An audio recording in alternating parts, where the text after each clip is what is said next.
Hello everyone and welcome to episode 10 of the Switchaboo podcast. My name is Alex Harding. I'll be your host. I'm finally back after a little hiatus, so I do apologize for that, but thank you for bearing with me, and thank you so much to my guest, Nathan Rudge, or I should actually say my co-host now. Or should you say the actual host? I should actually say my co-host now, and and the assistant to the co-host, Jake Mounsey. Hey, good to see you back, buddy. Yay! And I checked this with you before, but you guys both haven't seen The Office, so it actually makes me very upset. But anyone who gets that joke, it's a great joke. So I'm sure it is. Yeah. It's a great joke. But let's get stuck into it. So we've got a bit of news to cover. Even though we only did a podcast last week, but we had a bit of a delay with that one, so we thought we'd, get back on that regular fortnightly track. But there's still a fair bit of news that's come out of it. But as we normally do with the podcast, Jake, what have you been playing? I've been playing. I haven't been playing much. Like I've been playing Miitopia on the stream. That was fun, and as some people have seen, I did a Joy Play of the demo. Plug. And dude, that game's like Mii creator is insane. Yeah, I remember seeing the tomato that you have. Yeah, the first resident I had in my Miitopia game on stream was Mater from Cars, and it's like so on point. That's amazing. It's incredible. All I can think, because I'm playing Miitopia as well at the moment as well, and all I'm thinking when I'm playing through it is this Mii creator's so great, and yet Microsoft got Rare to make their avatars. Yeah. I was like, missed opportunities. If only the Miitopia updates to the Mii creator can be moved to the actual console. Yeah. Yeah, that's a bit weird that you can't do that, because obviously you can do it from the console to the game. Yeah, because it's all mask and makeup layers and stuff. It's I honestly didn't try it, but yeah, that's a bit I didn't try it myself because I am not very creative. So yeah, but you stole a lot of creations. Yeah, exactly. I have a whole list of 30 really something. Yeah, I've got 30-something creator codes specifically for my playthrough, just to see all the dumb shenanigans that I could inject into my game. And that's been fun. That's been fun. I might even have to steal some of them from you. I only made one new Mii, because the other ones I just had stored on my Switch, because I make Miis for some reason. I didn't know why. For Mario Kart? No, actually, yeah, I think it was for Mario Kart. And then, when I first got my Switch, I set it as my avatar. I don't know. I just like my Mii as my avatar rather than picking something else. But what did I do? So I made Snoop Dogg. It's my only one that I did. Brilliant. I believe my original 3DS playthrough, Snoop Dogg was the first person that I made as well. I feel like it's kind of a go-to. Yeah. You just make Snoop Dogg and then just build from there. Yeah, he's such a recognizable face, and he's perfect for, the Carefree Guide, which is the first person you run into. Yeah. I made him my Holy Sage. He's good with that Holy Sage. Yeah, I was very happy with that. Good pun. So, have you only been playing Miitopia? I didn't really get to play Miitopia that much because, as I said, it's on stream, so it's gotta go by stream schedule. But the thing I played the most, I was actually meant to talk about this last podcast, but I kind of forgot. But Disco Elysium, been playing that. Oh, yeah, it's finally in Australia. Yeah. I was supposed to play it for the site, but it got declassified here. Yeah. Yep. But luckily for me, I brought the Steam version a couple months prior, so government can't take that away from me. So yeah, I've been playing that. I've been pretty busy this week, so I've only put in about 3 hours into it.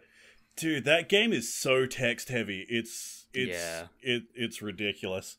like, in the 3 hours, all I've done is, like, woken up, put on clothes, and went downstairs. Oh, jeez. Because, for those of you who don't know, Disco Elysium is a very, like, dialogue-heavy RPG. Which, like, it's got some of the most interesting, like, character stats I have ever seen. Because, instead of things like, you know, strength, dexterity, intelligence, you have, like, shivers, encyclopedic knowledge, what other things? Electrochemistry. Like, stuff like that as stats. And like, they can lead to some of the weirdest, like, dialogue exchanges. Because, okay, so start off. The beginning of the game, you wake up, you've been on a bender so hard that you've, like, got amnesia. You drank yourself brain dead. So that's how the game starts. Huh. The first thing you need to do is get your clothes. So, yeah, you get your clothes, and, like, because it's a very, you know, intellectual game, I put a lot of my stats into the more intellectual, stat stuff. And my character starts thinking that, for some, like, yeah, I put a lot of stats specifically into creativity, or whatever the creativity thing is called. And he starts to believe that each piece of his, clothing is, like, friends of his. For some reason. And, wow, okay. Yeah. And, like, each piece of, clothing starts talking back to you. So that's interesting enough. And I think the shirt says, like, why is the tie on the fan? It's like he's been sent to prison. It's like, that sounds ominous. But it's probably just some fluff. I put on the tie, and about, like, an hour later, I'm having a conversation with someone. Out of nowhere, my tie starts talking to me and saying, it's like, hey, you're a cop. You should arrest this man for insinuating you need to pay him for the money, for the alcohol that you drank last night. So it's like, okay, my guy in his drunken stupor last night did put his tie in prison on the fan. Disco Elysium is, it's a trip. Yeah. It is a trip of a game. Huh. This sounds, like, really interesting. Yeah. Nathan, I think you would love a game like this. It's pretty cool. Like, thing is, though, like, I was going to stream this, but, it is a heavily political game as well. Yeah. So, bringing a game that's, like, heavily politics-based onto, you know, something like Twitch is only just going to cause infighting. So I'm like, probably not. Probably not. Because, yeah, like the game will let you, like, do some really stupid stuff. Like, it'll make you, like, it will let you play as a communist who believes that, like, money rules the world. And, like, it will tell you that, like, both of those ideals contradict each other, but it will completely go with it. It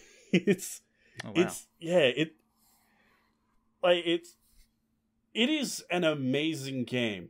It's just, like, one thing that makes it difficult for me to play it is I'm not smart. I'm not a smart person. So having a game down. Yeah, so having a game that is significantly more intelligent than me and basically telling me that I am stupid at every step is kind of hard to get through. It's demeaning. I was going to say, a bit, very self-demeaning. Yeah, but it also sounds like a game that's very hard to describe from someone who hasn't played it. It really is. It really is. It's one of those games that, like, you have to try to get. You have to really try it. It's also, like, so niche that I don't expect a lot of people to get into it, but it's probably the best game I've played this year, and I've only played 3 hours of it. Wow. Yeah, I've played the game for 3 hours. All I did was put on clothes and walk downstairs and talk to one guy, and it's probably the best game I've played this year. It's your game of the year already. Yeah. I can't wait to play more. Hopefully my schedule actually opens up a bit so I can play it for more than 20 minutes a day. Well, I hope it eventually does come to Switch. They did announce it for Switch, but I hope it eventually does. In Australia, I mean. Yeah. So I do need to get that when it does eventually drop here, or hopefully. Nathan, what have you been playing? Your typical Monster Hunter Rise. Of course. Yes. Haven't had much chance to play this week in general because I've been just flat out. But I've also was helping Jace with Paper Mario Origami King. Oh, nice. How's he going with that? Oh, that's adorable. It's not the easiest game for him. Because trying to get a kid to understand RPG mechanics would he's fine with RPG difficult. Mechanics. It's because it's the puzzle part. Yeah. Oh, right, because you gotta move the circle around, right? It is just... I don't like that mechanic. Nah. Doesn't seem very kid friendly. It's not even the fact that it's kid friendly, it's annoying getting into battles because of that mechanic. Oh, yeah. It feels I always found them to battles be are a chore. Yeah. And they're pointless because you just get coins and you have so many coins. That's the last thing you want to do when designing a JRPG is to make the battles just obnoxious. And, the ever since Sticker Star, Paper Mario is Paper Mario. Where they go heavy on the paper aspect when before it was just an aesthetic. I feel like they did a little bit in the GameCube, in A Thousand Year Door. Oh, with the folding up into the airplane and stuff. Yeah. But that was something only Mario could do because of those cursed things. True. But it was just an aesthetic and there wasn't colored pencil enemies. Yeah. Or there wasn't there wasn't a boss fight with a stapler and a hole punch. Yeah, they're really leaning into that, that's for sure. Yeah. It's Paper Mario, not Paper Mario. But that's about it for myself. Yeah, gotcha. I mean, I've been playing a bit. I mean, obviously, I haven't been on the podcast for a month. You have about 2 months of games to catch up on. I had a backlog. I've definitely played a few games. I've been moving for the most part, so that's the main reason why I haven't been on. But yeah, I've been playing through new Pokemon Snap, so I haven't actually finished it. I got my review up a few days ago, gave it 70%, so it didn't hit close to home as well as I thought it would. Have you guys played it? I mean, if you heard our editing, if you edited last week, you would have heard us. Yeah, you're the guy who edits these. You should know. I listened to it in the background. But, well, yeah, because I found the expedition points. I don't know, it seems too grindy for a Pokemon Snap game. Yeah. Which I always... That was one of my things. It was too much of a grind, but I do like the fact that it unlocks new parts to the same track, Pokemon acting different and all that. Yeah, definitely. So it had its pros and cons. I found that it brought the series forward in some ways, but then brought it back in other ways. It didn't lean too much on its puzzle mechanics, and I just remember going through the original Pokemon Snap and then leading the Electrode over to the side part where it'll explode and that'll open up the new area. I felt like there was less of that, and that was kind of half the magic of Pokemon Snap. But it was also very, very pretty. It's very pretty. Yeah, it's the prettiest Pokemon's ever been. It's really its main selling point at this point. It's just, hey, look how pretty Pokemon can be when we put effort in. when outsource our games. Puts... Yeah. Yeah, just don't get Game Freak to do it and you'll be fine. Mm.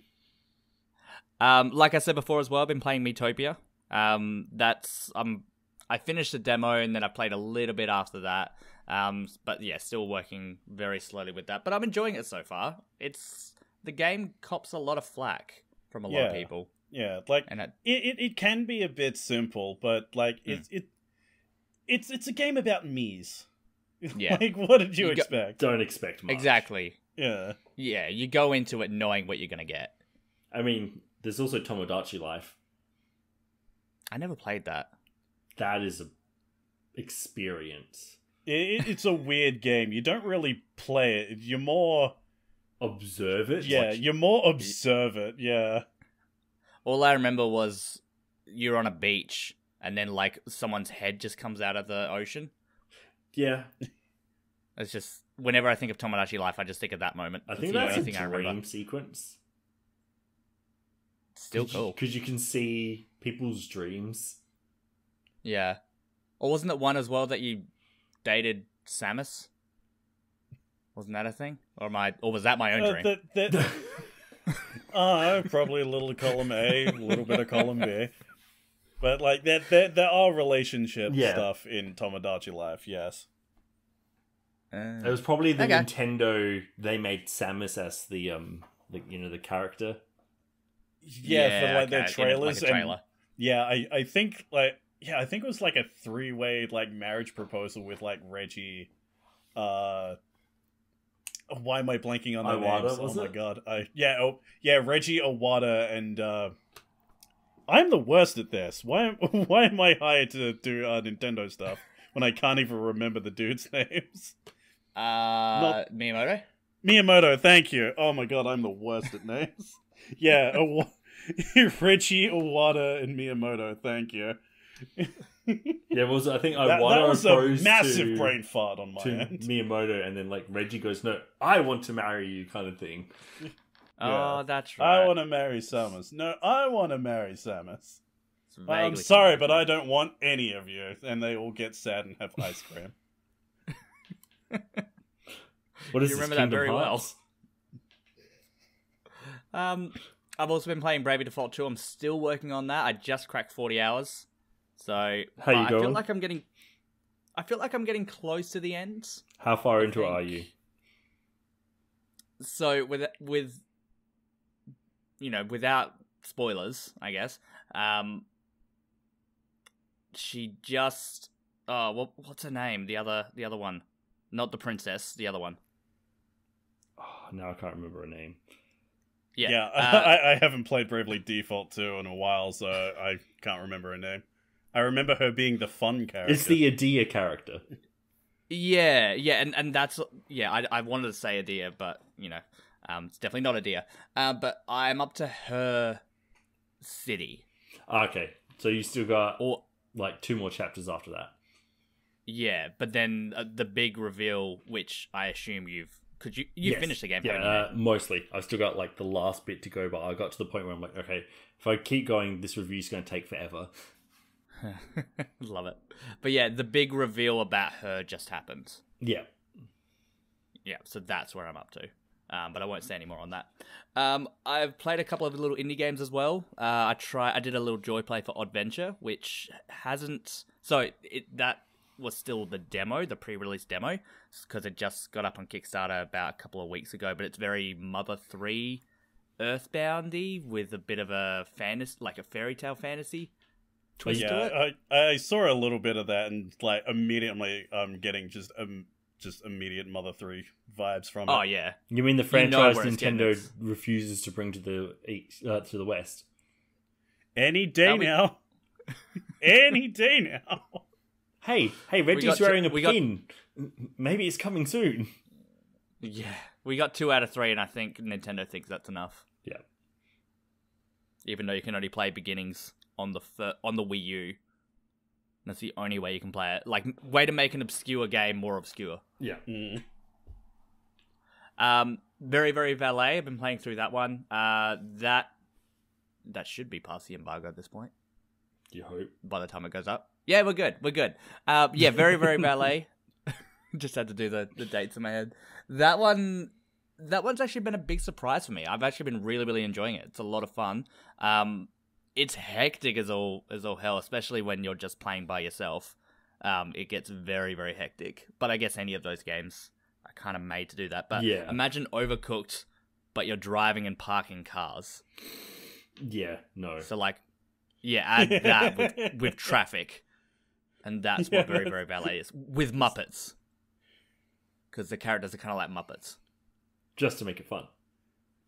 Yeah. So yeah, that one, my review should be up by the time this podcast, if I'm not being slack. If not, it should be up very soon. And last thing I've been playing is Pokemon Green. So I just started that. So for context, Pokemon Green, this is the original on the Game Boy, Pokemon Green. Oh, so you know so the super buggy version of Pokemon. Yeah, that one. Which is saying something, because the original Pokemons that we got were also pretty damn buggy. Yeah. There's a whole, Bulbapedia page just off the bugs. Oh, it's hilarious. But yeah, I've only really just started that because I'm practicing my Japanese. So I figured That's fair. If I'm going to be studying, I got to make studying fun, so I'll play Pokemon. Do you remember the high school myths of Pokemon Green? No. Not high school, so primary school myths of Pokemon Green, where it was like, if you got Pokemon Green, you could play us, we have Misty and Brock on your team and stuff like this. No. Man, Who did you talk to? Back in the day when we didn't have immediate access to the internet. Yeah, it was rumors went the Mew truck rumor. Yeah, the Mew truck, the Pika Blue, the Poke Gods. Oh, I remember them. I definitely remember them. Yeah. Man, that was dumb. And like I said, Missing No, a lot of new fans wouldn't even know that exists. Yeah. Oh, I remember Missing No. That broke my game so many times. That got me so many red candies. Yeah. Well, I thought, I'll play through Pokemon. I always got Pokemon Blue. And I was like, alright, I'll play through Pokemon Blue and I'll play it through right this time. And I get to Cinema Island and I'm like, alright, I'll do it. And then I would do it. And then I'd go into Pokemon League with level 100 Pokemon. Or, have a level 150 Electrode. Oh, yeah. Where you evolve the Missing No by leveling it up. And, oh, look, it's 150. And then you can keep giving it red candies. Oh, that game was so broken. It was. So I'm playing the broken version of that game. Yeah. It's going to be fun. Now, we noticed something that was on your thing the last 2 times that we did recording. Yakuza Kiwami. How you been going with that? Yes. Yes. So I am, 20 hours into it, give or take. So I'm nearly done, actually. I'm thinking I'm up to chapter 7, and I think there's 9 chapters. It's really good. I've been really enjoying it. I wanted to get into the series a bit more. Just in general, I wanted to get into the series. I recently got into the series with 7, and as of last podcast, I mentioned I finished 0. Those games are good, man. Yeah. Yeah. I'm really enjoying it. Although I'm playing through it, I'm like, this is definitely a PS2 game. Yeah. I'm waiting to play the newer ones, and it's actually start to feel a little bit more modern. But because I know with Like a Dragon, that's now a turn-based RPG, and I think I'd like that more. It's also got a go-kart racing minigame. Yeah, it does. Yeah, it does. Who needs Mario Kart? No, it's Dragon Kart. It is. It is so weird because I've mentioned this so many times while playing Like a Dragon on stream, but I have played so many kart races in my lifetime, and it's amazing how this random side minigame in a Yakuza game is better than 70% of them. And it's made by Sega. It's probably better than most of Sega's kart races. It's so amazing just to see the amount of effort that they put into the Yakuza franchise. Which is surprising. I really wish I got into that franchise a lot earlier than I did. Yeah. But that was super obscure for ages. And then 7 came out and it was oh, this is actually sold really well. And it just jumped in popularity real quick. Because it's always been on the fringe. You'd hear about it every now and again. Yeah, you'd have one guy that you know who's super into it and won't shut up about it, but no one else will actually take his advice and play it. Yeah, that was my old housemate. Yeah, that was Nathan. I think I think the reason why the Yakuza franchise got as big as it did is because like it started to expand its reach a bit more to like Xbox. Yeah. Because I think like all at once they're like, here's Yakuza Kiwami 2, here's remasters of 3, 4, and 5, just all on Game Pass. Go play them. And that's how I'm playing them. Yeah, and the popularity just exploded. Game Pass will do that. Yeah. Like, Game Pass is good for that. It's pretty good value. Moving on. It's ridiculously good value. Moving on, so we'll head into the news. Like I said, for like a week, there's actually a fair bit of news to cover. I've got a lot of dot points here. But first off, I did just want to have a little bit of a chat about our Patreon for this podcast. So this podcast goes up every Friday, but for all $1 and up patrons, you can get this podcast 2 to 3 days early. This all just goes towards supporting the website, supporting us, and so we can pay our writers because they're yelling at me. So please let me pay my writers. And if we reach $100 a month, so if we reach that first goal, we'll actually make this podcast a weekly show, and that'll be good as well. So that way, we can actually keep up with the news, and it'll be a lot better that way. Can't go wrong with Patreon plug. Well, that's it. But speaking of the news, we'll get into the first topic here, which is more leaks from the Epic vs. Apple court case have been revealed.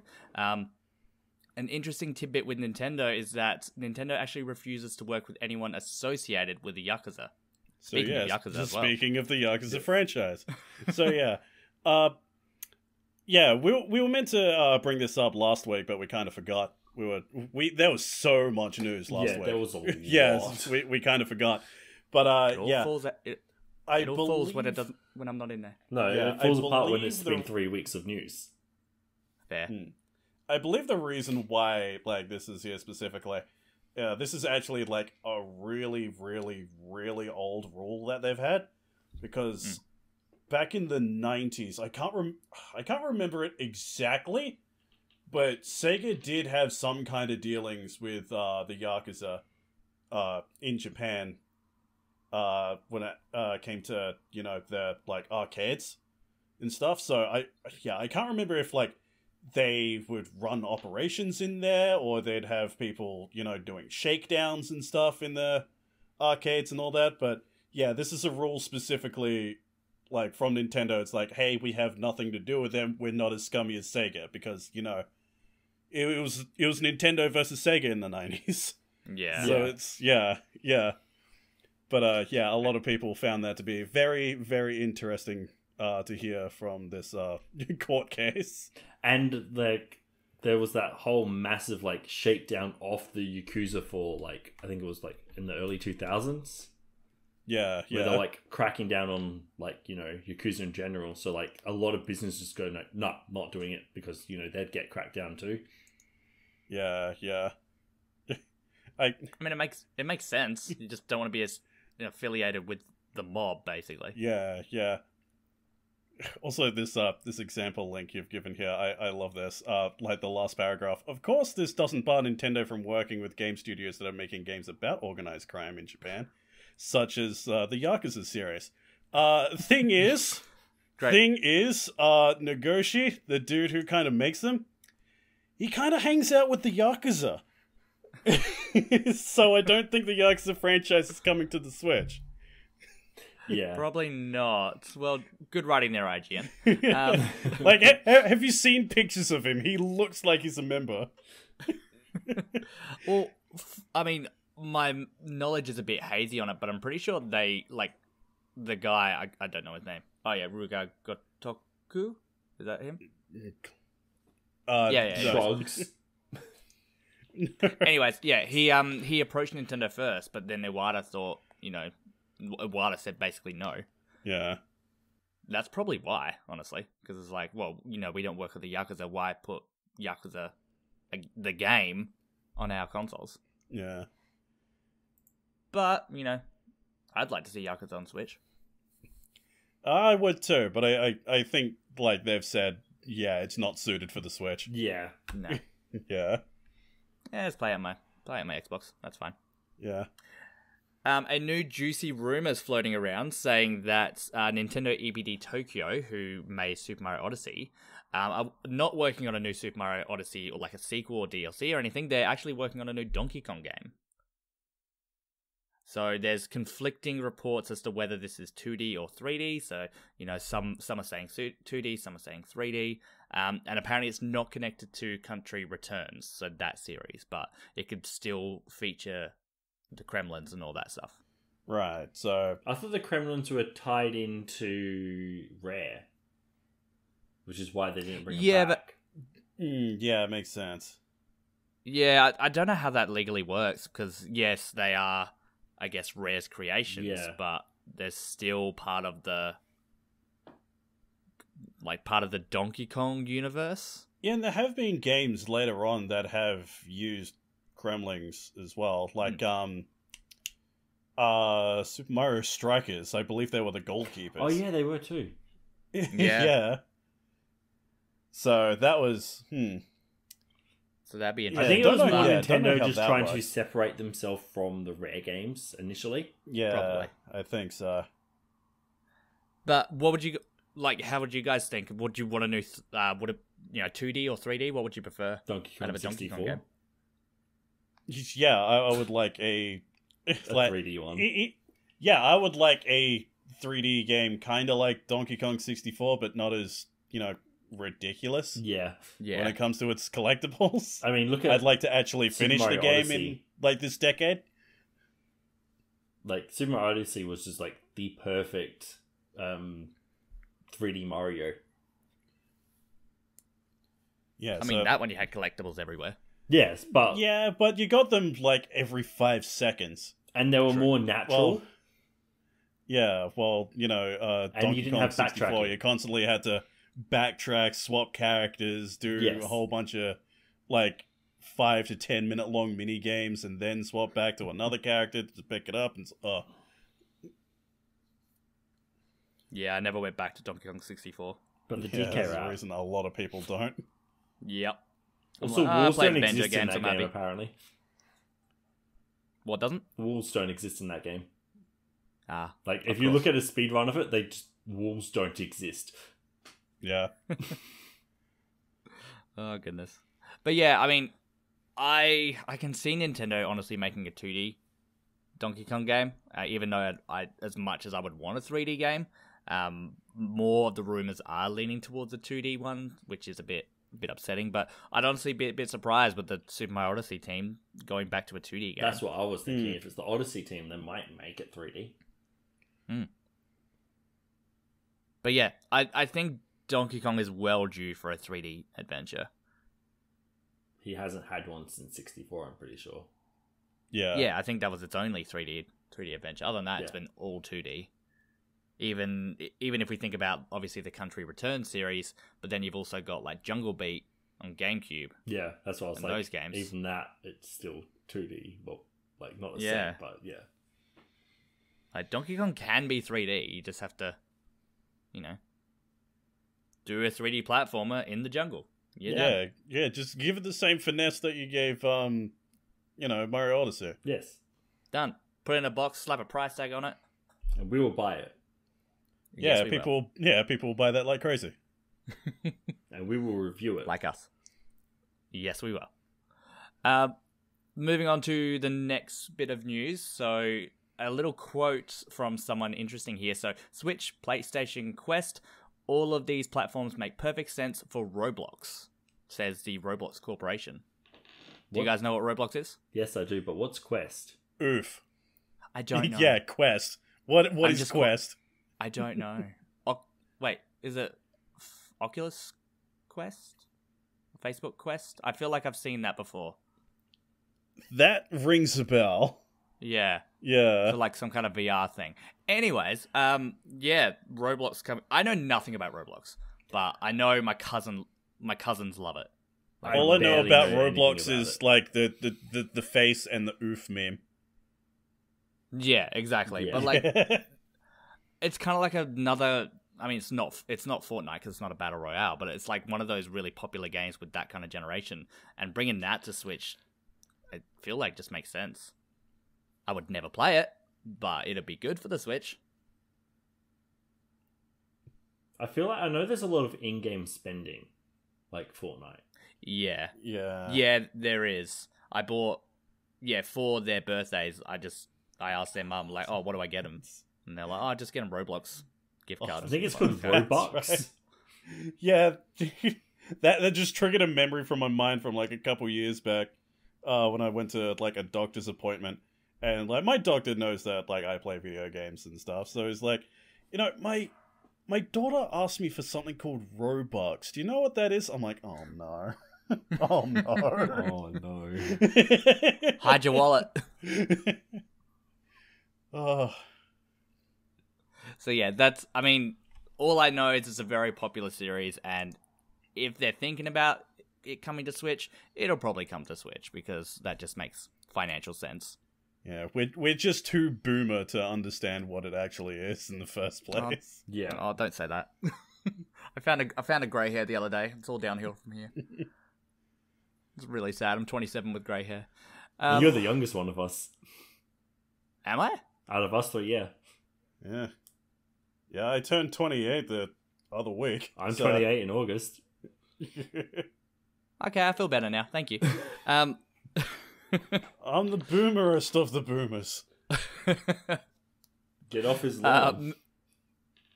Yeah, there you go. Moving on, Ni no Kuni 2 Revenant Kingdom Princess Edition, that's a mouthful, is coming to Switch on September 17th. Now, I saw this, and my immediate thought was, wasn't this already on the Switch? That's what I thought. Yeah. Like, The wasn't there a first one Ni no is. Kuni on? Yeah, the first one, right. Okay, yeah, Yeah. that makes sense. But wasn't there another one? Is this it? And I'm just completely forgetting it existed? Or I did think we get so. a trailer I think for there this was one on like, DS. initially a while ago, being like, oh, hey, it's coming, but it hasn't got a release date? I don't think so. Maybe we're both just thinking of Ni no Kuni, because I could have sworn this was already on the Switch. Yeah. Yeah, because we reviewed Ni no Kuni a couple years back. I remember our old writer Matthew did the review for it. But I remember playing it on PS3, and I don't know what I did, but for some reason the monsters that I caught just weren't working. I don't know, and I was just doing like minimal damage, and boss fights were like taking literally 2 hours. Yeah, and I'm just like, nah, I'm done. I'm done with this. But like the world was so beautiful and the story was fantastic. It just, it was just a shame that that's how the gameplay went. And I just could not continue with it. I just don't know what I did, what I did wrong. But I'm keen on the second one. But like you said, I feel like this game should have been on Switch 2 years ago. Yeah. Like, it's weird that it's only coming now. Yeah. Like, you took your time. Yeah, it feels really weird that it took this long. I mean, was there exclusivity with PlayStation? I don't know. And I wouldn't think it'd be that long. Like, to be fair, like, when was the last time any of us even thought about Ni no Kuni? Like, no shade on the franchise or anything, but... Didn't you think of it when you Yeah. saw that game trailer recently, Alex? Game trailer? Wasn't there a game that looks like Ni no Kuni? Like that same... There's probably a lot of games Yeah. that look like Ni no Kuni. I think we talked about it in the last... It got announced, like, I think 2 weeks ago, 3 weeks ago. I'm drawing a blank. Yeah, same. I just remember you, like, posting it in our little, like, group chat. Like, dibs on this straight away, or shotgun on this straight away. Oh, Boldo. Yeah, I think that's it. Oh, that's nothing like that. That's nothing like Ni no Kuni. I think it was just the art style, I think it was. That's right. I remember you guys... Okay, I did listen to the episode that I edited. Yes. Because I remember you talking about Boldo, and like you had nothing to say about it, and I got so upset because I've been looking forward to this game for so long, and you guys had nothing. I'm just like, no. I'm sorry, but we have different interests. Yeah. This is what happens. This is what happens when you disappear and, leave the podcast to be run by two people who love RPGs. Yeah. Fair. I mean, it is I was going to say it's kind of like an RPG, but it's not really. It's more action of an RPG, which Yeah. we both like turn-based RPGs. Fair. Yeah, it's called turn-based for a reason. But You like think that of joke so much, don't you? Yes, I do. I love it. think top-down Zelda with Studio Ghibli. Yeah. And that's Boldo. But I'm pretty sure, I think the team's from Italy, and they've been working on this game for a ridiculous amount of years. Talk amongst yourself. I'm going to Google it, actually. I mean, there's not much for us to talk about at the game. Like we talked about last week. Right. Yeah, exactly. It's like we just glanced over it before. Straight away, Italian studio. It's been in development for 15 years. Jeez, took them that long? It's taken them that long. It's more than But like, was It's it? Duke Nukem Forever all over again. Yeah, expectations too high. I think it's a bit different though, because this is very much a very small team. True. Yeah, I know. I just like taking the piss. It's no Cyberpunk 2077. No, well, I mean, if you look at Owlboy, I think that was like 9 years. Let me look that up. Yep, hey, I was right, 9 years.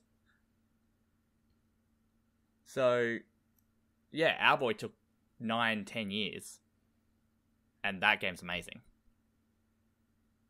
I'll take your word for it. Haven't touched it. Yeah. Oh, you need it's really good. Owlboy is fantastic. But so yeah, I've got all the faith for Boldo, and I reckon that looks fantastic. Anyways, we'll talk about Ni no Kuni 2 though. Will you guys be looking to pick this one up? Maybe. Honestly, maybe, because, like, you know, you kind of mentioned before, like, Ni no Kuni 1, it had, like, this weird, like, Pokemon-esque style battle system that just, didn't really, like, rub well with, like, anyone, from what I've heard. But this seems to be more of an action RPG, where you just control one person, you hit things. So, yeah, it seems way more simplified. So, yeah, maybe. Maybe. And from my knowledge as well, I'm pretty sure it's a separate story. So you don't have to have played the first one. Fair. So I reckon I'll jump on this one as well, because the first Ni no Kuni, I've seen it on sale a few times on the Switch for like 80-something% off. Like 83% off. But like, I'm not going to jump back into the first one. Yeah, that's also a big time investment. Oh yeah. And I'm already on Bravely Default 2, so I don't have any time. Moving on to the next one, new Nintendo Switch Online games are available May 26th, which is about the time the episode should go live for our patrons. Yay! But yay for patrons! So we have, on the Super Nintendo, you've got Caveman Ninja, or known as Joe and Mac, which I know as Joe and Mac. I've never heard Caveman Ninja before. Magical Drop 2, Super Baseball Simulator 1.000, don't know why it's called that, Spanky's Quest, and only in Japan, Fire Emblem Genealogy of the Holy War. Boo. Boo indeed. Yeah. And I on the saw NES, this, like, I looked a little bit ahead, I'm like, yeah. like, seriously? We need Although if I more. want to practice my Japanese, I can play it. It's like, we just need more That's stuff kinda over here. Agreed. Well, we got the other Fire Emblem game, the NES one. Yeah, which was no longer available to be purchased. Yeah, I forgot about that. And it was already remade on the DS. Yeah, Nintendo's weird. Nintendo are weird. Yeah. Because it costs And the money only to NES translate. game... Yeah, I guess. The only NES game is Ninja Jajamaru-kun, which No idea what that is. I've never... Yeah, I've Yeah, never heard of that, and that sounds like a Japanese exclusive. But I don't think it is. No, it's not. So unless it was made in Japan and then came over here and they just didn't change the name, which for NES times doesn't sound right for marketing. Yeah, exactly. Kind of anything resembling Japan in the 80s and the early 90s. Apparently. But like, no one asked for any of these games. I mean, people have been No one asking for wanted any Fire of these Emblem, games. but that's not coming into English. Yeah, this is not what we mean. Like, people have legitimately been No. asking for Genealogy of the Holy War for, like, a while, but, you know, that's not coming to English. Like, I know like 2 or 3 people that were legitimately interested in playing Joe and Mac again, but other than that, like nothing. Yeah. Why? Why these random games? Yeah. Like, Super Baseball Simulator 1.000. It's a very funny way to spell Earthbound. Like, that's not how you spell Earthbound. Spanky's Quest, that's not how you spell Super Mario RPG. You know, we never got Super Mario RPG here. No. We got it on never the... did. Yeah, we got it on the SNES Classic, and that's how I played it.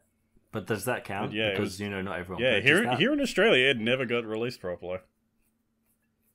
Yeah, not properly. No. So until the Wii U, I think, and the Super Nintendo Classic. So yeah, for the longest time, the only way we could actually play it is through emulation. And, you know, the thing that Nintendo hates. And that's why, you know, when people say, oh, Geno for Smash, it's never Australians. Yeah. Yeah. Yeah, because we got no nostalgia for it. Yep. I'd even just like Final Fantasy 3 or Final Fantasy 6. Or Chrono Trigger. Chrono Trigger, yeah. Although I played the DS version, and I probably couldn't go back. DS version was really good. Yeah, it does have the cutscenes and everything as well. Yes. So moving on from that train wreck, we got a new Mario Golf Super Rush trailer that brought some interesting tidbits. So couple of new characters, including Charge and Chuck, King Bomb, and Pauline. So they're now playable, so that's pretty cool. Little bits from the trailer. So you collect hearts to restore stamina and push each other out the way, which is just in the speed rush mode. So it looks like it's not just running. You can actually like interact with everyone, which is really cool. Each character has a special shot, so they have their own unique special shot, which is really cool. They announced Battle Golf, which is like in an arena, and first to capture 3 flags is the winner. And there's a story mode, which we know about the story mode, but now we know there's in-game coaches to work on technique. You've got unique challenges, boss battles, and the level up like an RPG style. So having watched that, are you guys more excited for Super Rush or about the same or less? Not gonna lie, I am less excited. I'm just Really? You can tell who's the one excited for this, though. Yeah. You told us to watch the trailer before we did this. I'm like, wow, it's just Mario Tennis Aces, but golf. Whoa. Man, if you played the one on the 3DS, you'd be jumping for joy at all this happening right now. They're actually putting effort into their sports games. I mean, I could just play Golf Story. Yeah, that was a good game. Like it's good to see that they're putting effort into the sports spin-offs. Like, yeah, more effort is always good, but it just feels like the same thing that they did with Mario Tennis Aces, but with golf. Also, it's not Strikers Charged. That So it's safe to say I'm reviewing this one? Yeah. Yeah, you can have it. Because I will say I'm glad that they're, you know, actually starting to bring Pauline back. Yes. Yeah. Because, like, Pauline is, like, the original, you know, damsel in distress for the franchise. And she just disappeared for, like, 30 years. But it would be nice to have some more Strikers games. It would. Yeah. Like, that is fun. I would love the cancelled wrestling game, Mario wrestling game that the Strikers team was supposed to do. Oh. Yes, that was the thing, if this is news to you. That is. I highly suggest you go look it up because it sounds so cool. I remember the Mario Hoops 3-on-3 with Final Fantasy characters. Yeah, that was weird because it was I think it was co-developed by Square Enix. Yeah. So they got like White Mage, Black Mage, Cactor. and I think like the Onion Knight. Yeah, You had Cactor as well. yeah. That was weird. Nintendo and Square Enix in the 2000s was a weird time. It was. It was a weird relationship they had. It was like, oh, we can't give you Final Fantasy because that's on PlayStation now, but we'll give you basketball. Also, Nintendo's Noodles. consoles weren't strong enough for it. So they say. I mean, compared the 64 to the PS1 with, you know, visual effects of like the movies and stuff. Like, have you seen the beta footage of the Nintendo 64 version of Final Fantasy VII? No, I'm assuming it's not very good. It's rough. Yeah. Yeah, they had a 64 DD version apparently as well in the pipeline, but then that didn't happen, so that didn't go very far, which is a bit of a shame. Anyways, so apparently there's a rumor saying that Pokemon Presents for early June. Yeah, because they never do anything who's at ready E3. Yeah. Who's ready for more Pokemon sleep news? No, you mean Pokemon Well, we Unity. haven't got any Pokemon Sleep news. Exactly. You mean That's why Pokemon I'm waiting Unity. for it. Please, for the God. I just want to know what it is. It's such a dumb premise that I just want to know what it is. Wasn't there also Please. Nintendo doing, a sleep health program thing that they actually, trademarked a device and that went nowhere? I'm pretty sure they gave up on that like 5 years ago. Yeah. Yeah. I just remember the device being patented and then nothing came out of it 5 years ago. Yeah, Nintendo's weird with that stuff. They do that a lot. They have like all these weird ideas. But yeah, I mean, Pokemon Presents. Hey, actually, I literally just thought of this now. Jake, you might get Pokemon Pinball. I might get Pokemon Pinball. I mean, I Pokemon don't Snap think came it'll back. happen. Yeah, exactly. Yeah, I'd be Oh. down. And they will use my idea with the flip grip, and then you can have the, vertical, play it in vertical. Oh, what I wouldn't give for more Pokemon Pinball. It was such a good game, such a good series. I don't understand why they didn't continue with it. Because pinball's not that popular anymore. That's a damn Shut line, up, you know. Shut up. I mean, Yoku's Island Express came out. That was a Metroidvania pinball game, and that game's amazing. Yes. But pinball's not, any- the big thing in the public culture as it was, back then. Yeah, true, but it's recognizable. Yes. Like, everyone knows the old Windows pinball. You mean this? Dude. You say the that, sound but, effects from that game... The sound effects from that game live rent-free in my head. Exactly. It's like, you say everyone knows that, but, there's kids who wouldn't even have a clue what that is. They don't count. They still count as people. Who cares about the kids? You heard it here, folks. You heard it here first, folks. Who cares about the kids? Listen to our Nintendo podcast and become a patron, kids. So, I mean, that's what we'd hope for. But what do you think they're going to actually talk about in this Presents?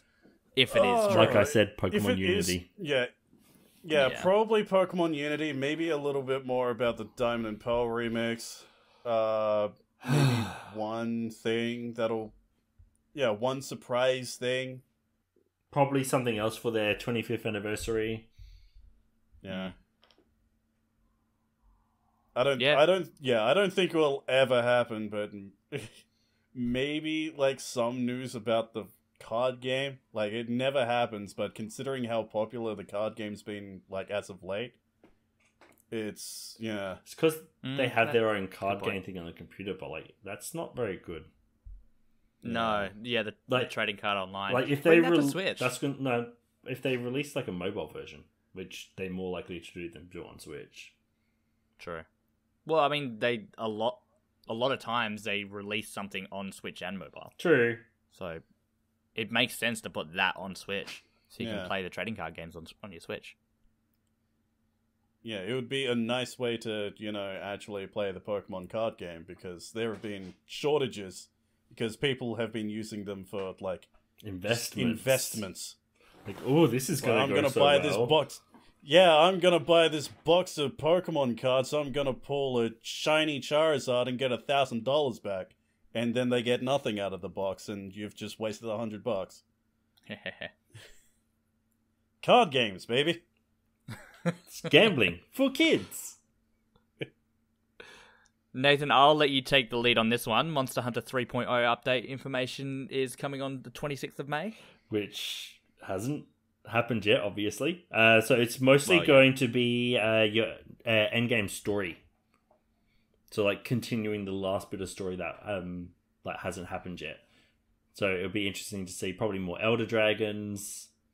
We'll see how it goes. But there's obviously not much we can talk when it's... I think there's also Monster Hunter Stories 2 information coming as well, which, Jake, does exist. It does exist. I forget every week. That's why I always said it straight away. I was like, because I knew you were going to go, oh yeah. But yeah, once that comes out, we'll have more to talk about. Yeah. Have to get Brian on a podcast episode for it. Yeah, I agree. He hasn't really shown interest in being on the podcast. One of our writers, Brian. Who's into Monster Hunter. Yeah. I'll have to talk to him. And last bit of news, Nintendo announced a Zelda and Loftwing Amiibo, which has sparked some controversy, if anyone's aware. So the fast travel in Skyward Sword HD is going to be... Well, I say fast travel, it's basically like... It's like an anywhere escape rope. travel. So Yeah, exactly. You can go straight back up to the sky, to Skyloft, from anywhere. But that functionality is locked behind this $25 amiibo. See, it's not even a cheap amiibo either. I don't have a problem with that because it changes the core gameplay. If you want to play the game properly, like how it came out, don't get the amiibo. It's a little additional thing apart from a really pretty looking amiibo that you can display. It is very pretty. It is. Yeah, true. It's just I hate that this is a thing in general. Yeah. Because this is absurd. This is not a microtransaction. This is a macro transaction. There are whole games that cost less than this functionality stuck to a toy. Yeah. Yeah, don't buy the amiibo, just buy Hollow Knight. Done. And you'll save $10. Of course you want to push Hollow Knight though. Exactly, because it's better than a amiibo that locks fast travel from a game released 10 years ago. I mean, you can still warp from, save points. And they're not that far spread out.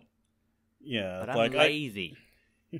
I haven't played the game, but from what I've heard from people who have, the whole fast travel thing isn't really a big deal because these things are typically everywhere. Yes, but the fact that it even exists is still offensive. It's to me. basically a get out of jail free card if you're in a dungeon and you need to restock. That's all it is. Yeah, true. That's the way I'm seeing it. I'm not going to play it on Switch anyways because I already bought it. But I'm still going to complain about it because that's just what Nintendo fans do. I want those controllers though. Yeah, I pre-ordered them. I pre-ordered them. Oh, it's going to be sweet. Moving on, so we'll go. So that's all the news that we have for this week. Now we have the indie roundup. So this segment is where we just have a look at what's coming up in the next couple of weeks before the next podcast episode. So these indie titles that we'll list are just ones that we just feel that don't have enough buzz around them, don't have enough many people talking about them, and we feel they just need a bit more coverage, I guess, and just a bit more attention. So the first one is on the 25th of May, so which should already be out by now, King of Seas by Team 17. I did a joy play of this one. It was a lot of fun. It was so good. Definitely check this one out. But they're not the king of the pirates. Well, yes. You do start off, you are a prince. But not of the pirates. No. You're just a prince. You're the king of the sea. You work up to that. You don't start as that, because otherwise the game's done. I don't know. It could just focus on the king of the sea. I mean, Prince of Persia, you start off as the Prince of Persia. True. You don't become the Prince of Persia. I can't argue with that. Yeah. All these semantics just because you wanted to have a bloody One Piece reference. Yes. I mean, I get it. I mean, you made the One Piece reference when you like put out the article, the Joyplay, didn't you? Yes, I did. Yeah, see? And I have no regrets. See? I have no regrets. So yeah, definitely check out King of Seas. So basically, if I'm to explain, it's like a top-down seafaring game. You can like battle, so similar to like I guess Black Flag, in a way, but you don't board other people's ships. So it's more I guess zip lined a little bit. So where you don't get out of your ship, you only control the ship, but you basically go from town to town. You swap goods, and you battle in the high seas. And it's, I don't know, when I played it, I only played the demo for about half an hour, but it was just mindless fun. And the writing was fantastic, despite some weird grammatical errors. But aside from that, the writing was very funny. On the same day, we've got Very Very Ballet. I spoke about that before, but definitely check that one out. A lot of fun. I've been having a lot of fun with it. Pure chaos. Yeah, pretty much. In a nutshell, it's just pure chaos. So if you like that chaotic energy. Yes. The next one, I'm going to try to say it, but I don't quite know how to say it. Mutazione. Yeah, I think it's Mutazio. God, I can't even pronounce it. I tried and I tripped on the first hurdle. Mutazione. Yeah, it's a strange title, but it looks, I don't know, it looks beautiful. The artwork looks fantastic. I'll read, because I don't know too much about it, so I'm actually just going to read it directly from Nintendo's website. I'm not going to say the name of the game again, though. This game is an adventure game where the juicy personal drama is just as important as the high-stakes adventure part of the story. Explore the community as 15-year-old Kai as she travels to the strange and secretive community of the title of the game to care for her ailing grandfather, Nono. So it features a lush hand-illustrated world to explore, ensemble cast of lovable mutant characters. Oh, it's mutants.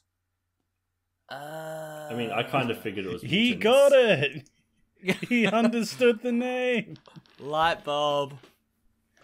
A story with unpredictable dramatic twists and turns, gardens to customize for unique relaxing musical soundscapes, and seed sharing where you can send and receive rare and unusual seeds with your friends.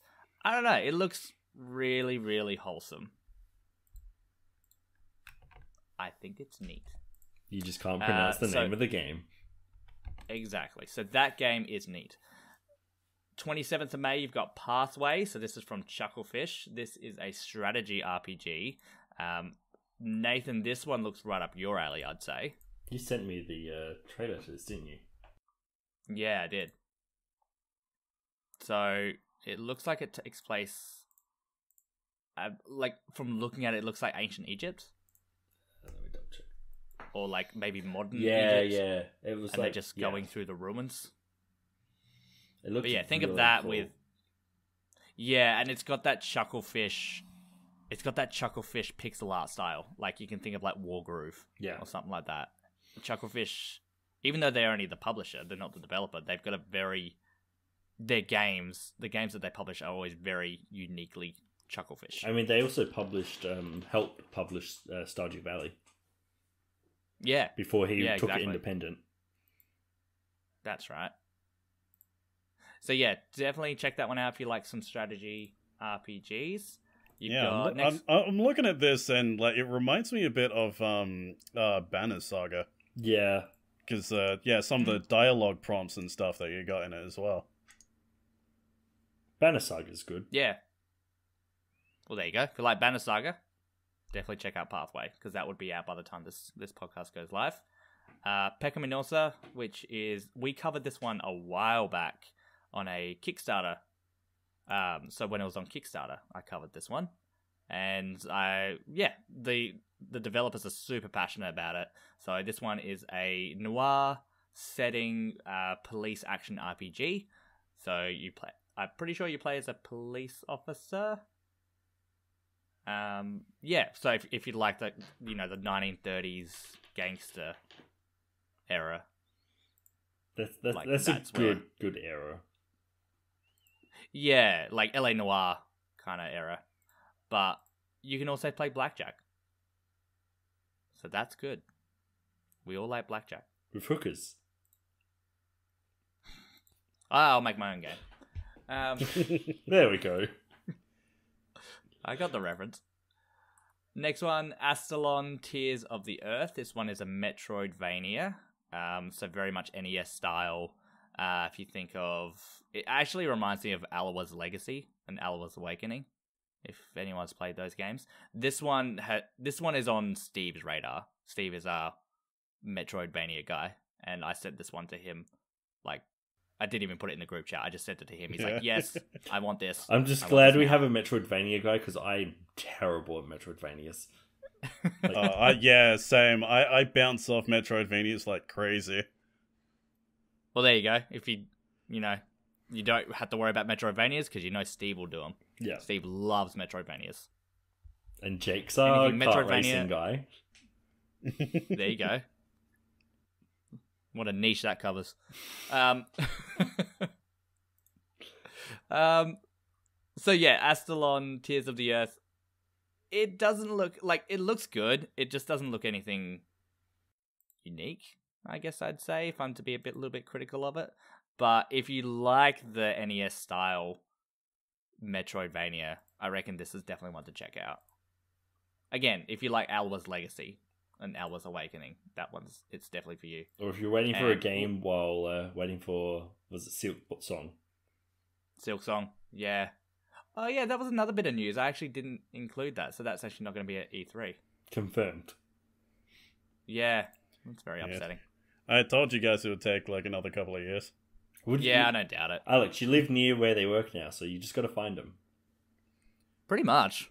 Like, I'm pretty sure they work in the city. Yeah. Like, they work in the heart of Adelaide, and I just moved to the heart of Adelaide, so like, maybe I could find them. Go for a walk. Yeah, just press your face up. Yeah, press your face up against the window. Just come on, hurry up. Give us an interview. I'll be your friend. I'll pay you an exposure. Yeah, I'm sure we give them a lot of exposure compared to what others can give them. Or what they can give themselves. Exactly. Last one we've got is, as well, on June 3rd, you've got Sunblaze. So this is a 2D platformer similar to the veins of, Super Meat Boy, Celeste, all those kind of ones. Yeah, I don't think there's too much more to say about it, but it looks pretty smooth. Like, the platforming looks pretty smooth. So if you like a hard platformer, Sunblaze, June 3rd. Yeah, don't like hard platformers. It just... I hate smashing my head against a brick wall. What do you mean? It's half the fun. No, it's not. Yeah, that's why Dark Souls got so popular. Exactly. So moving on to our Patreon questions. So this is where either our patrons, or you can always comment on our Facebook and Twitter posts that we put out as well. But this one does come from a patron, and we will prioritize our patrons because they give us money. But their question is, for anyone who hasn't played Skyward Sword, do you think the HD release will tempt you to give it a go? Jake. All right, so yeah, a question specifically for me. My answer... Yeah, he wrote that. Yeah. My answer... No. He has been on record saying he doesn't like Zelda. I do remember that. I super do not like the Zelda franchise. I will say, Breath of the Wild tempted me a bit, mainly because it didn't look like a Zelda game. Yeah, that's why I didn't enjoy it as much. Yeah. But yeah, like, I am not interested in the HD re-release of Skyward Sword because, it is a Zelda game. I don't really like Zelda that much. That, and, even from people that like Zelda games, they have told me, don't bother with Skyward Sword, it's not as good as the others. See, I liked Skyward Sword. I did as well, but I would agree that there are other... If you're going to play any other Zelda... If you're going to play any Zelda game that's not Breath of the Wild... Play another one. You probably wouldn't want to start with Skyward Sword. You'd start with something else. Wind Waker. You'd start with, Wind Waker, Ocarina of Time, Link to the Past, you start with them. The big ones. Yeah. Yes. Or Twilight Princess, if you want something a bit darker. I never really liked Twilight Princess, though. It's a hard one to get into. Yeah, it's just... Yeah, I don't know. It just didn't vibe with me as much. I just like the more colourful aesthetic. Yeah. I like Banjo-Kazooie, so I like Wind Waker. It's, it's natural fit. Nathan, have you played Skyward Sword? You have, haven't you? Yes. I have the Skyward Sword Wii remote. That's pretty cool. Yeah. So this question doesn't really... No. Well, I mean, would you pick it up again with the HD re-release? Maybe, down the line, but not on release day. Yeah. I'm thinking if I'm going to pick up any game that I've played before, I'd pick up Super Mario 3D World, because it has Bowser's Fury. Yeah, Bowser's Fury is really good. Yes, I really want to play it, but I've played Super Mario 3D World, and I have no urge to go back to that game. Yeah. So I don't want to spend, 60 US, 80 Australian dollars to play 3 to 6 hours. Yeah. So, yeah, that's kind of where I am. But yeah, I don't think I won't go back to Skyward Sword either. Although having the online functionality with I feel as though it's good that it's getting a second chance. Yeah. But it was on the Wii, which is, the highest selling console. Yeah. If it was on the Wii U, it'd be a different story. I think Wind Waker needs it. Yeah, because it was on the GameCube Wii U. and the Wii U. Poor Wind Waker. Really? That's not on Switch? I could sworn it was. No, it was on the Wii Yeah, U. You got the HD re-release on the Wii U. Mm-hmm. All right. And it makes no sense that it's not on Switch. Oh, that sucks. It does. And it's a really good It really remake. does. Mm-hmm. It's one of the best Wii U games, I'd say. And the amount of Wii U games that they ported to the Switch. And Wind Waker's not one of them. I don't get it. So, moving on to everyone's favourite part of the podcast, including Jake. Especially me. Hey, you have help Name this That time. Game. You do. There you go. Good. Nathan, you can do all the work while I just sit here and take a nap. None of that. Hey, Wake up, we're nearly done. But so, Name That Game. If you've never heard us playing Name That Game before, so there is a game that the contestants have to guess which one it is. They'll have 10 hints from myself, so they get 5 guesses in total, and they are 2 between hints 1 and 5, 2 between hints 6 and 9, and 1 right at the end after hint 10. They also have 2 lifelines, the Switchaboo lifeline, which is one of our other writers who couldn't be on the podcast. They've recorded a little snippet. That being said, I'm using my phone for Discord, so I will just read out the question if we get up to that. And the contestants can ask a yes or no question as well. But either of these can be traded for extra guesses if they choose to. So, first up, the very first question, the very first hint, I should say, this is a 2D platformer. Tells you nothing. It tells us nothing. It's a Nintendo game. It's a game on the Nintendo Switch. Well, funnily enough, the next hint is launched on Switch in 2018, but saw its initial release on February 21st, 2017, which was my 23rd birthday. So second year. Switch. Yeah. So the Switch version has an 85 on Metacritic. So it's a good 2D platformer. It won the Seamus McNally Grand Prize and Excellence in Narrative Awards at the 2018 Independent Games Festival. So it's a 2D platformer that has, a good story. Right. Mm-hmm. And the lead game designer and programmer also did the game's soundtrack. So is that 5? That is 5 hints. So, Nathan, you got anything? Because I bet you can tell that I have nothing. Yeah, I got nothing, honestly. Yeah.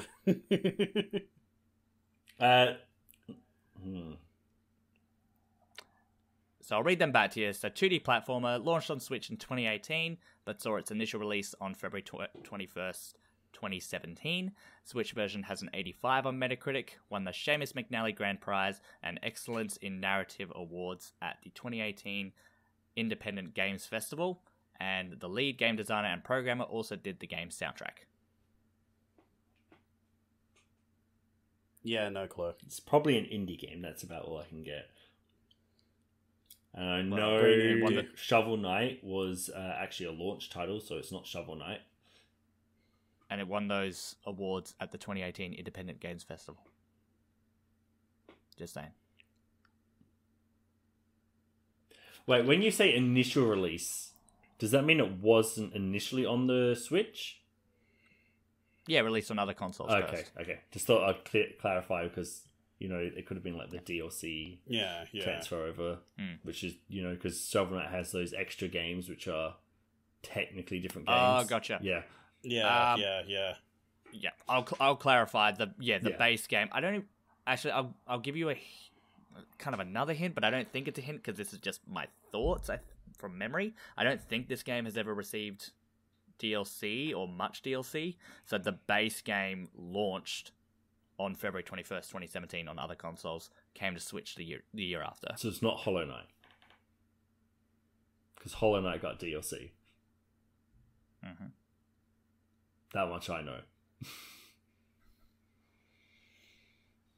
2D platform at 85%. If you don't use so for our listeners as well, if they don't use the hints, so the two guesses, they will lose those guesses. You do also have your lifelines as well. Yeah, head empty. I got nothing. I'm just trying to think. This doesn't ring a bell in any way, shape, or form. Yeah. Indie game too, probably, because the lead developer did the music. Usually means indie. Yeah. 2017. You've already done Celeste, so it's not Celeste. Yeah, like that was my first thought. It's like, oh, I won an award for story. It's probably Celeste. Oh wait, we already did that. Unless he's trying to bamboozle us and do Celeste again. Oh, that'd be mean. I mean, there's no rules against it. Yeah, I wonder if that is a rule. We'd have to do new games every time. I mean, the Switch has so many games. It probably could last us a long time. There's always new games coming out. That's it. So what do you reckon? You want to use your guesses on anything? I can't think of anything, honestly. Yeah, me neither. No. Some help you on. Just to rule it out, is it Hollow Knight? It is not Hollow Knight. Yeah, just to rule it out. And then right. to rule it out, because I know it's not going to be, is it Celeste? No. Yeah, so there we go. So we're not throwing them away. We've ruled them out. Okay, well done. Next hint, the game has a heavy focus on story and character development. That has added nothing to it. Okay. The game reached its Kickstarter goal of 50,000 US within its first 26 hours and finished at 200,000 US. The game is cute on face value, but is primarily focused on more mature themes. Because it's an indie game. They're all like that. I don't know, not all of them are cute. Although Hollow Knight's pretty cute. It's not Hollow Knight, though. I have an idea. So, what you is should your probably idea? share it. Yes. No, I'm just... Yooka-Laylee Impossible Lair. It's a 2D platformer. And I don't know if it got kickstarted or not, but I know it's got the cuteness, like, you know, with the ukulele art style. But I'm not sure about much else because I haven't played Impossible Lair. But that's my idea that I have floating at the moment. I'll give you hint number 9. The ESRB rating is T for teen, which it includes crude humor, drug references, fantasy violence, language, mild blood, sexual themes, and use of alcohol and tobacco. I think we're going to need the lifeline. Yeah, if anything, that raises more questions. Yeah. So, again, I can't play this, unfortunately, so I'll have to read out Steve's hint. But his hint is, this game received a director's cut version called Weird Autumn, which is also a song from the game. Yeah, no clue. Yeah, no clue. This is probably something I've never heard of. I'd be very upset if you've never heard this. Again, you're asking two RPG guys here. That reminds me, how mad were you when I didn't get snipper clips last week? It was so obvious. I didn't buy a Switch on launch. I knew the answer, so I guess, when you know the answer going in, you think it's so obvious, but it was so obvious. But yeah, and you didn't know, and you don't know who SFB Games are. No. They did snipper clips. Yeah, clearly. Yeah, it was hard to listen to. So you've got 2 guesses before I reveal the last hint. You can also ask me a yes or no question.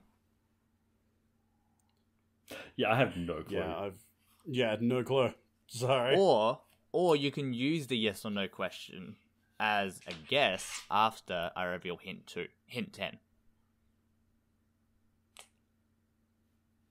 So you don't have to use it as a yes or no question if you can't think of it. True. We'll just go hint 10. Because I can't think of anything. So hint number 10, I'm very proud of this hint actually. This game doesn't feature a single human unless you look into the meta. Excuse my French, but what the f*** does that mean? And now we are explicit. So the game, I can only just read it out again. The game doesn't doesn't feature a single human, so there are no human characters in this game, unless you dig a little bit deeper into its mature themes. So visually, there's no humans, but they could just be human representations or something like that. Again, I have no clue. Yeah, same.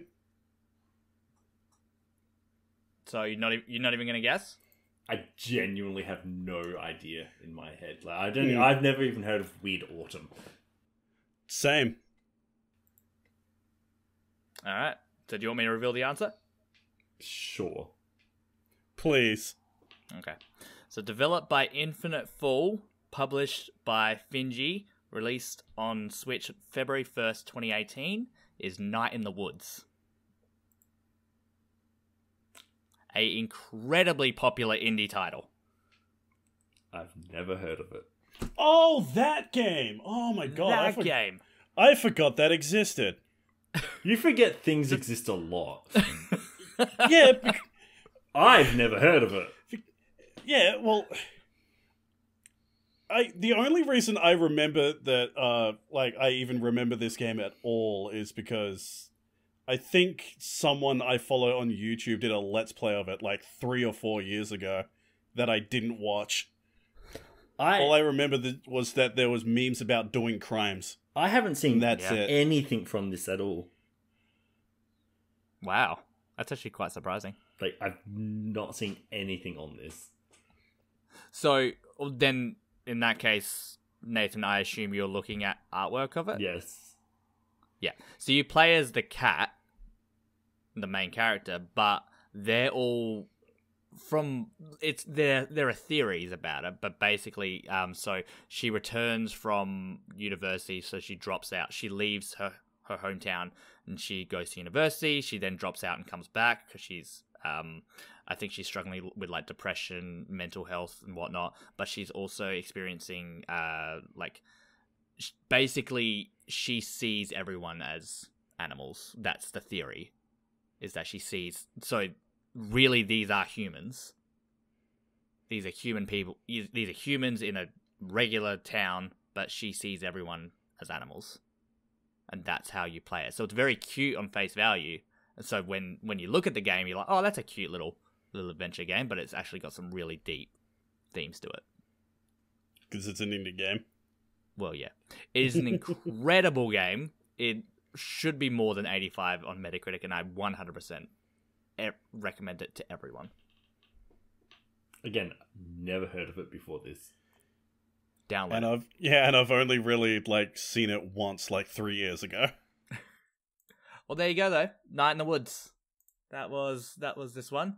That's all I got. So thank you everyone for listening. Again, well, you can follow us on your Facebook, Twitter, Instagram. So Facebook at Switchaboo, Instagram at Switchaboo, Twitter at Switchaboo News. You can also join our Discord, which is pinned at the top of our Twitter page. So that's kind of two birds, one stone there. And again, any patrons and any donations you can do to us would be very much appreciated. So that's patreon.com/Switchaboo. Again, only $1 per month, and you can get this podcast 2 to 3 days early. But that's all from me, and that's all for us this in this episode 10. So to play us out, we'll be playing a song. I don't have the title, I do apologize, but this is from the upcoming game Beasts of Maravilla Islands by Banana Bird Studios, who you can follow on Twitter at Maravilla Beasts. So that is Beasts.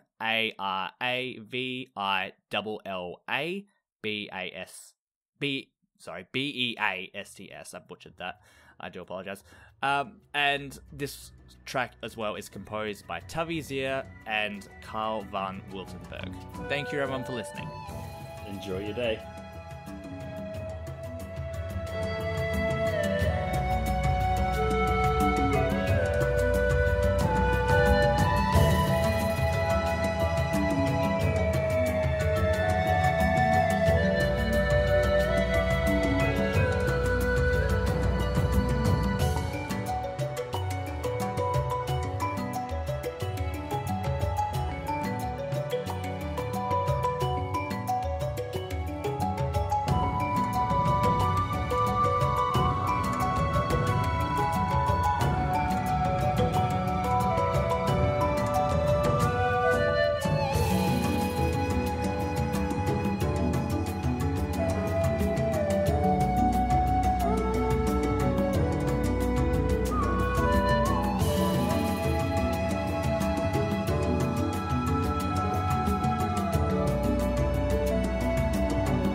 Night in the Woods. God damn it.